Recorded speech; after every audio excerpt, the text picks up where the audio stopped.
यह कहानी है मुस्कान नाम की एक लड़की की, जिसके साथ कुछ ऐसा हुआ था कि उसके पति एक व्हीलचेयर पर बैठ गए थे। एक कार एक्सीडेंट में उनका यह हालत हो गई थी, जिसके कारण उसने बैठकर उसे उसकी सारी सेवा करनी पड़ती थी। लेकिन वह रोज रात सिंगर कर दूसरे रूम में चली जाया करती थी और उसकी चीखने की आवाज उसके पति को बहुत तंग कर रही थी। आज की कहानी है मुस्कान नाम की एक लड़की की, जो कि अपने पति के एक्सीडेंट होने के बाद, उसके अपाइज हो जाने के बाद एक दूसरे रूम में अपने पति को रात को छोड़कर सज संवर के जाती थी। और उस कमरे से इतनी भयानक आवाजें आती थी, ऐसी तिस्कारियां आती थी, जिसको देखकर उसका पति का मन बहुत भारी हो जाया करता था। आखिरकार वह अपने पति को छोड़कर दूसरे कमरे में क्यों जाती थी? उसके पति के पूछने पर वह उन्हें शक की निगाहों से देखती थी और मन ही मन में कुछ ऐसा बोलती थी कि अपाइज हो, तुम मेरा क्या ख्याल रख सकते हो। वह अपनी प्यास बुझाने दूसरे रूम में जाया करती थी।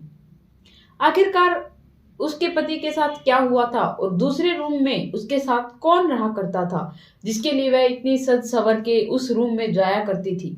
चलो जानते हैं, लेकिन उससे पहले आप मेरे चैनल को सब्सक्राइब कर लीजिए, क्योंकि आप लोग मेरी पूरी कहानी देखते हैं लेकिन मेरे चैनल को सब्सक्राइब नहीं करते। तो चलो कहानी शुरू करते हैं और जानते हैं कि सुमन उस रूम में क्या करने जाया करती थी। बहुत समय पहले की बात है। एक राजीव नाम का लड़का था, जो कि अपाइज था। अपनी व्हीलचेयर पर बैठकर सारे घर के चक्कर लगाया करता था। वह अपनी जिंदगी से बिल्कुल तंग आ चुका था। ऐसा उसके साथ क्या हुआ था जिसके कारण वह अपाइज हो गया? उसकी पत्नी उसके साथ बहुत अच्छे से व्यवहार करती, उसे अच्छे से खिलाती पिलाती, उसे तब रात होती तो उसे सुलाकर सज संवर के दूसरे रूम में जाकर ऐसी भयानक आवाजें निकालती थी, जिससे उसके पति का मन बहुत भारी हो जाया करता था। उसके पति के ऊपर क्या बीतती थी, यह तो आप लोग समझ ही सकते हैं। अगर किसी की पत्नी दूसरे रूम में जाकर कुछ ऐसी आवाजें निकाले तो उसके पति को तो बुरा तो लगना ही था। वैसे ही राजवीर को भी बहुत बुरा लगता था। वह अपनी पत्नी के बारे में न जाने क्या क्या सोचता था। वह अपनी पत्नी से बहुत प्यार करता था, लेकिन कुछ दिन पहले उसने भी अपनी पत्नी के साथ ऐसा ही कुछ किया था। उसने अपनी पत्नी के साथ जो रिश्ता बनाया था, वह कोई पति पत्नी का रिश्ता नहीं था। राजीव एक बहुत बड़ा बिजनेसमैन था, जिसके कारण वह हर एक लड़की को इस्तेमाल किया करता था। उनके साथ जितने दिन चाहे उतने दिन टाइम स्पेंड करता और फिर उन्हें छोड़ दिया करता था। वह जैसे लोग कपड़े बदलते हैं, वैसे ही वह लड़कियां बदला करता था। उसे जिन लड़कियों को पैसों की जरूरत होती थी, उनके पास उन्हें पैसे देता और उनसे उनकी जिंदगी उधारी मांग लिया करता था। वह उन्हें तब तक इस्तेमाल करता तब तक उसका जी नहीं भरा करता था, और तब उसका जी भर जाया करता था तो वह ऐसे लड़कियों को फेंक दिया करता था जैसे कि इस्तेमाल किया हुआ टिश्यू। उसके साथ यह सब कुछ बहुत दिनों से चला आ रहा था।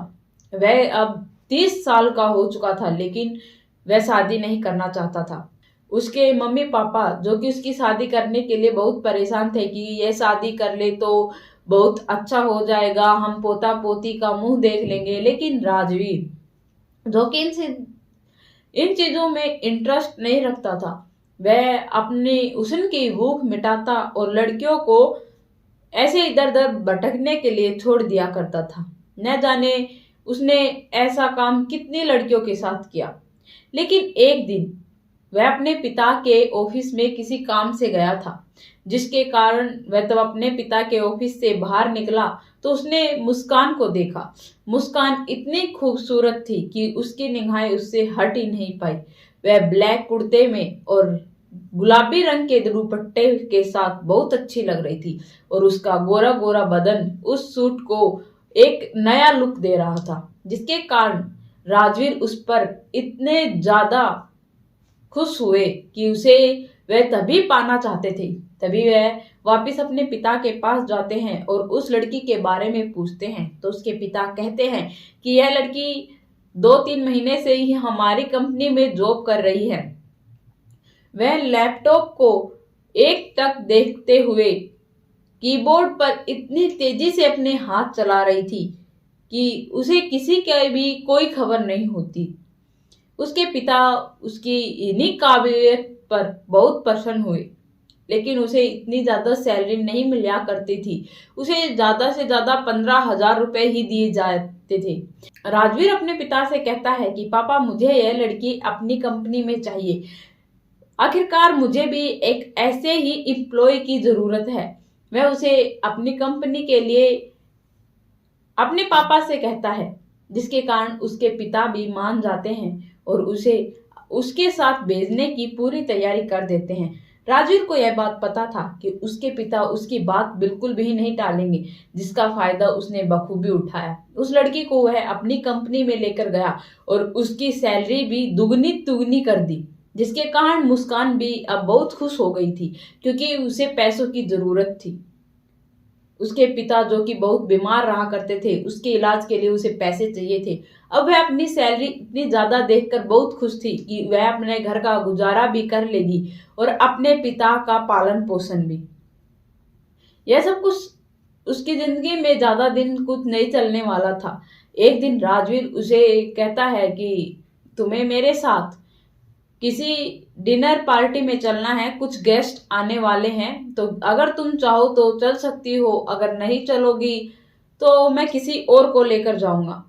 यह हमारी कंपनी के लिए बहुत इंपॉर्टेंट है। तभी मुस्कान कहती है, वो तो ठीक है सर, पर लेकिन मुझे आपसे एक बात करनी है कि हम क्या ऑफिस टाइम में ही घर पर वापस आ जाएंगे? तभी राजवीर कहता है, हाँ, हम ऑफिस टाइम पर ही घर आ जाएंगे। यह बात सुनकर वह कहती है, तो फिर ठीक है, मुझे कोई एतराज नहीं है, मैं आपके साथ चलने को तैयार हूं। वह उनके साथ चली जाती है और वहां पर वे एक बाहर वाली कंपनी के साथ कुछ डील करते हैं और डील फाइनल होने के बाद राजीव मुस्कान को किसी न किसी बहाने से उसे एक रूम में ले गया और वहां पर उसे एक गाउन और कुछ पैसे उसे देने का ऑफर किया।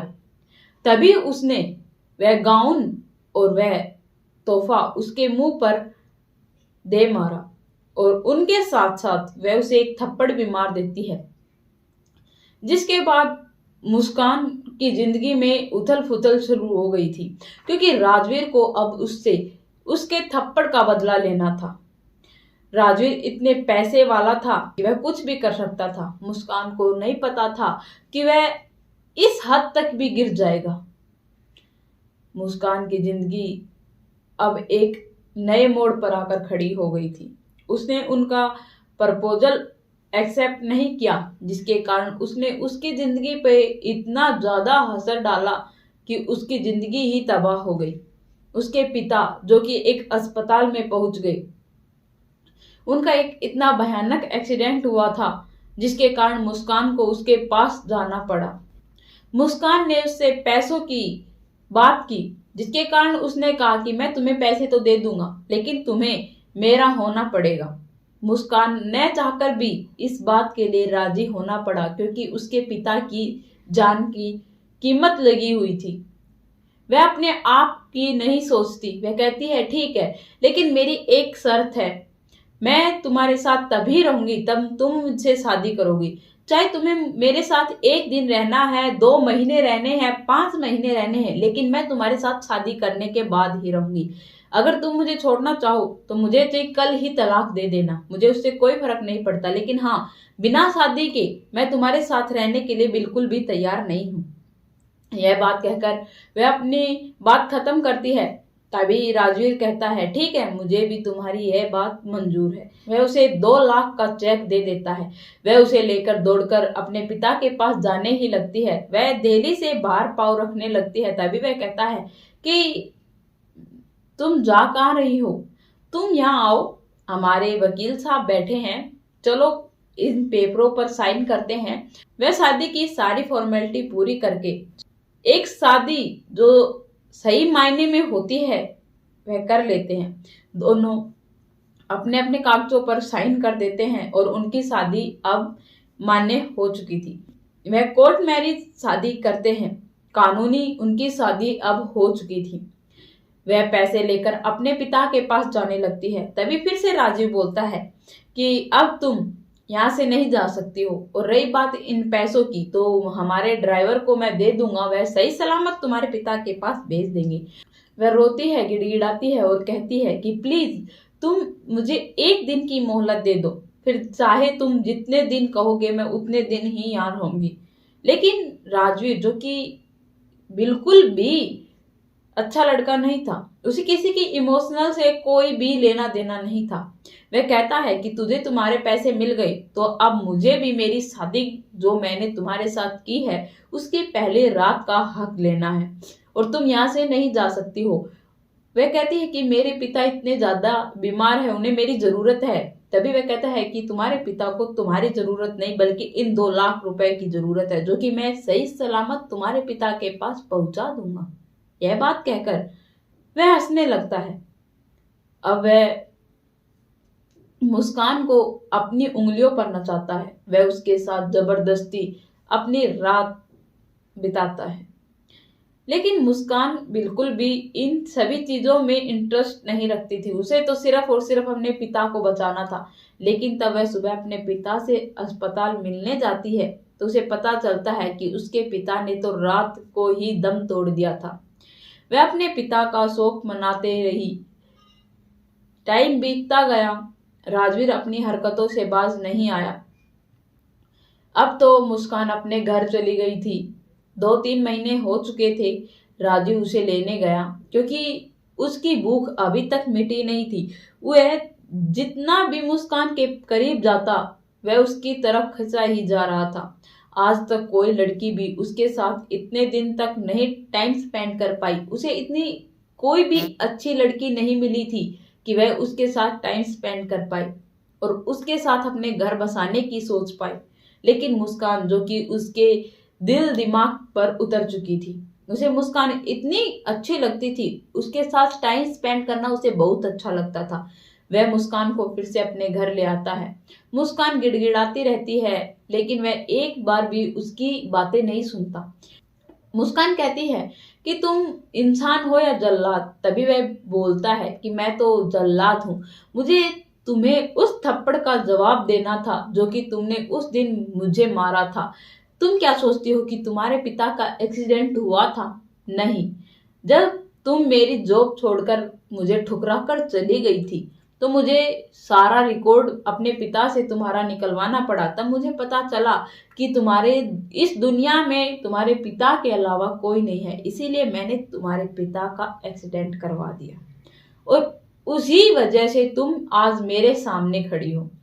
यह बात सुनकर मुस्कान बिल्कुल टूट चुकी थी। मुस्कान न चाहकर भी उसके साथ रह रही थी और वह जो उसके साथ किया करता था वह करने दिया करती थी क्योंकि उसने कॉन्ट्रैक्ट साइन किया था। वह कानूनी उसकी पत्नी थी, जो कि यह सब कुछ करना उसका अधिकार था। मुस्कान उसके साथ तो रह रही थी लेकिन उसने उसकी जिस्म को तो पा लिया था लेकिन उसकी रूह, जो कि उसे कभी भी नहीं अपना पाई। धीरे धीरे टाइम बीतता गया। 1 साल गुजर चुका था।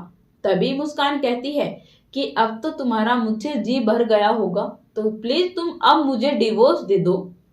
तभी राजवीर अपनी नम आंखों से कहता है कि मैं तुम्हें अब चाहने लगा हूं और मैं तुम्हें डिवोर्स नहीं देना चाहता, मैं अपनी पूरी लाइफ तुम्हारे साथ जीना चाहता हूं। लेकिन मुस्कान को वह एक आंख नहीं सुहाता था। उसने तब यह बात कही तो मुस्कान अपनी गुस्से भरी आंखों से उसे घूरने लगी।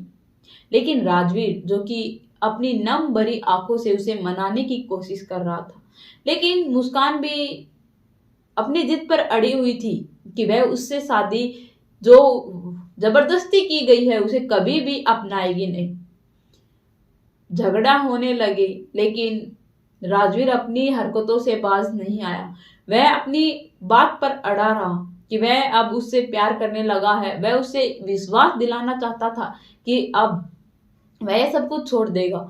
लेकिन कुदरत का खेल ऐसा खेला गया कि उसका तब वह अपनी पत्नी से यह सब कुछ कहकर जा रहा था, तभी उस कार एक्सीडेंट में दोनों टांग का काम करना बंद हो गया। अब वह व्हील चेयर पर आ गया था। लेकिन मुस्कान, जो कि उसका अच्छी तरह से ख्याल रखती थी, उसे अच्छे तरह से खिलाती पिलाती नहलाती, उसे अच्छे कपड़े पहनाकर रखती थी, उसका बहुत ख्याल रखती थी। धीरे धीरे टाइम बीतता गया। एक दिन तब राजवीर अपने बेड पर लेट रहा था तो उसे किसी की आवाज आती है। तो वह अपने बेड से मुश्किल से उतरकर अपनी व्हील चेयर को पकड़कर उस पर बैठा और वह नीचे गया तो उसकी पत्नी बहुत हंस हंसकर किसी से बतला रही थी। वह उनका एक मैनेजर था, जो कि अब सब कुछ उनके घर पर आकर ही किया करता था। जो भी ऑफिस का काम हुआ करता था, साइन जो भी राजवीर के चाहिए थे, वह घर पर आकर ही करवाया करता था और बाकी का काम धाम मुस्कान देखा करती थी। लेकिन उसे नहीं पता था कि उसके साथ कोई इतना बड़ा धोखा करेगा कि उसे कभी सहन भी नहीं होगा। लेकिन कुछ दिन बीतते गए। वह उसे खिला पिलाकर अपने बेड पर सुलाकर रात को सज धज के सामने वाले रूम में चली जाया करती थी और उससे इतनी भयानक आवाजें आती थी, इतनी भयानक चिस्कारियां उठती थी कि राजवीर को वह सुनकर बहुत अजीब लगता था। एक दिन की बात हो तो वह सहन कर ले, लेकिन यह तो रोज का काम हो गया था। अब राजवीर को मुस्कान पर शक होने लगा। एक दिन तब मुस्कान राजवीर को खाना खिला रही थी। तभी राजवीर कहता है कि मुस्कान, तुम प्लीज मुझे रात को छोड़कर मत जाया करो, तुम प्लीज मेरे साथ रहा करो, मुझे अच्छा नहीं लगता। और तुम रात को सज धज कर कहाँ जाती हो? उसे उसके सजने धजने से तकलीफ नहीं थी, बल्कि यह सब कुछ तो एक औरत का सबसे बड़ा मान होता है। सजना सवरना, चूड़ियां पहनना, साड़ी पहनना, यह तो एक लड़की की शादी होने के बाद एक लाज होती है, जो कि वह अपना ताज समझती है। उसे उन सभी से प्रॉब्लम नहीं थी, उसे तो उस बात से प्रॉब्लम थी कि वह रात को उसे छोड़कर कहीं और क्यों जाती है। तभी वह उसे शक की निगाहों से देखती है। तभी उसके मन में यह विचार था कि तुम दोनों टांगों को तो खो चुके हो, तुम मुझे क्या खुश करोगे। तभी राजवीर उसे विश्वास दिलाता है कि डॉक्टर मुझे कह रहे थे कि अब मैं जल्द ही चल पाऊंगा। यह बात सुनकर मुस्कान कहती है कि ठीक होगा, अगर तुम ऐसे ही रहो और मेरे मोहताज रहो, तभी तुम्हें एहसास होगा कि दर्द क्या होता है। यह बात सुनकर राजवीर की आंखों से पानी टपकने लगा, वह रोने लगा। अंदर ही अंदर उसकी आत्मा तड़प रही थी, जैसे कि उसके दिल की धड़कन किसी ने रोक दी है। वह कुछ समझ नहीं पा रहा था। तभी उसकी पत्नी उसे ऊपर से नीचे धकेलने की धमकी देती है और कहती है, अगर तुमने आज के बाद यह बातें फिर से की तो इस मंजिल से तुम्हें नीचे गिराकर जान से मार दूंगी। यह बात सुनकर राजवीर बौखला जाता है। आखिरकार मुस्कान यह सब कुछ क्यों कर रही है, किसके कहने पर कर रही है। एक दिन वह हिम्मत जुटाकर तब उसकी पत्नी रात को सज सवर कर सामने वाले रूम में जाती है और अपना दरवाजा जोर से बंद करती है तो उसे बहुत गुस्सा आता है। वह अपनी व्हीलचेयर को पकड़कर वहां पर बैठता है और अपने माथे को जोर जोर से पीटने लगता है। लेकिन फिर वह जोश में आके अपनी पिस्तौल उठाता है और उसके साथ व्हीलचेयर को लेकर उसके रूम में जाता है, जहां पर मुस्कान रोज जाया करती थी और वहां से बहुत जोर जोर से हंसने की चिल्लाने की आवाजें आया करती थी। वह उसको दरवाजे को खोलता है तो वह देखकर दंग हो जाता है। उसके पांव तले से जमीन सरक जाती है। वह देखकर इतना चौंक जाता है कि अपनी आंखें भी झपकाने का टाइम नहीं मिलता। वह सामने देखता है कि उसी का मैनेजर, जो कि बहुत सीधा साधा और एक नंबर का वफादार था। तभी वह दोनों जोर जोर से हंसने लगते हैं। वह बोलता है कि मुझे नहीं पता था कि तुम मेरे साथ यह सब कुछ करोगे। और मुस्कान, मैंने तो तुमसे बहुत प्यार किया था, तुमने मुझे इतना बड़ा धोखा क्यों दिया। जिंदगी में पहली बार मैंने किसी से प्यार किया। तभी मुस्कान और उसका मैनेजर कहता है कि मैं कोई इसका बॉयफ्रेंड नहीं, बल्कि मैं इसका भैया हूं, जो कि लंदन में एक कंपनी में काम किया करता था, लेकिन किसी ने मुझ पर झूठा आरोप लगाकर मुझे गिरफ्तार करवा दिया था। अब मैं छूटकर आकर तुम्हारी कंपनी में जॉब पाई, तुम्हारा विश्वास जीता, और यह एक्सीडेंट कोई इत्तेफाक नहीं था, बल्कि यह एक्सीडेंट हम लोगों ने तुम्हारा करवाया था, जैसे तुमने हमारे पिता। यह बात सुनकर राजीव अपने माथे को दोनों पैरों पर पटक पटक कर मारने लगा। उसे अब पछतावा हो रहा था कि उसने जो भी कुछ किया वह बहुत गलत था। फिर वह मुस्कान का हाथ पकड़ता है और उससे माफी मांगता है और कहता है कि प्लीज मुस्कान, मुझे माफ कर दे। मुस्कान, जो कि इतनी दयालु थी कि वह उसे माफ कर देती है और उसकी गोद में सर रख के रोने लग जाती है। तभी राजीव कहता है कि आई एम सॉरी, मुझे नहीं पता था कि मेरी जो किया हुआ है वह मुझ पर ही इतना भारी पड़ेगा। अगर तुम लोग मुझे यह सब कुछ करके नहीं बताते तो शायद मुझे अपनी गलती का कभी एहसास नहीं होता। हाँ, मानता हूं कि मुझसे गलती हुई है, लेकिन अगर किसी इंसान से गलती होती है, अगर वह अपना पछताव करना चाहे, तो क्या तुम लोग उसका साथ नहीं दोगे? मुस्कान ने कहा कि नहीं, हम आपका साथ जरूर देंगे और मैं भी आपसे उतना ही प्यार करती हूँ जितना आप मुझसे करते हो। अब वह अपनी जिंदगी खुशी खुशी जी रहे हैं। तो दोस्तों, अगर आप लोगों से जिंदगी में कभी भी गलती हो तो उसका पछताव कीजिए, उसकी गलती मानिए, ताकि इंसान की नजरों में आपकी अहमियत बढ़े न कि घटे। रिश्तों में ऐसी छोटी मोटी बातें होती रहती हैं, लेकिन उसका मतलब यह नहीं कि आप अपनी बात पर अकड़कर खड़े हो जाएं। अगर गलती है तो गलती मानना सीखिए, उसी से आपका घर एकजुट बना रहेगा। आप लोगों को मेरी कहानी कैसी लगी कमेंट में लिखकर जरूर बताना।